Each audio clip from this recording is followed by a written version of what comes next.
હમણાં એક છોકરો આમથી આવેલો આવે ને એટલે મેં સહજતાથી પૂછ્યું, બાપુ, મેં કીધું એ અહીંયા હાલ. અહીંયા હાલ ને એમ.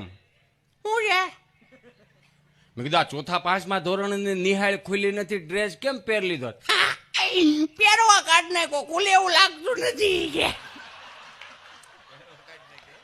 પહેરવા કાઢ નાખો.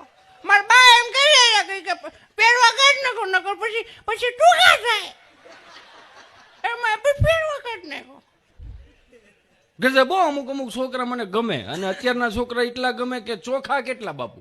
નકર આવી ટાઈટમાં એ વખતમાં 25 વર્ષ પહેલા હારો રૂમાલ નહોતો, એમને હાંકવાનું મજા આવતી ને. પણ અત્યારનું છોકરું તમે જો કેવું સરસ મજાનું છોકરું હોય. છોકરાઓની પરીક્ષા લેવાઈ ગઈ હતી, પરિણામ પત્રક તૈયાર થઈ ગયું હતું. એક છોકરો સ્કૂલે રિઝલ્ટ લેવા, પરિણામ લેવા જાતો હતો. બાજુમાં એનો મિત્ર બેઠો હતો, કે તું જાશો તો મારું પરિણામ લેતો આવજે, મારે સ્કૂલે ધક્કો નહીં. પણ ધ્યાન રાખજે, મારા પપ્પા બાજુમાં બેઠો હોય તો કઈ બોલતો નહીં.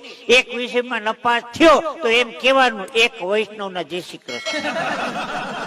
જો 2 માં નપાસ તો એમ કહેવાનું, 2 વૈષ્ણવના જય શ્રી કૃષ્ણ. ખાસ ધ્યાન રાખજે. છોકરો રિઝલ્ટ લઈને આવ્યો, એના પપ્પા બાજુમાં જ બેઠા હતા. એ કે આખા વૈષ્ણવ સમાજના જય શ્રી કૃષ્ણ. મારો છોકરો હમણાં 10મા ધોરણમાં નપાસ થયો. મને કે પપ્પા હું નપાસ થયો. મેં કીધું કેતા શરમ નથી આવતી નપાસ થયો?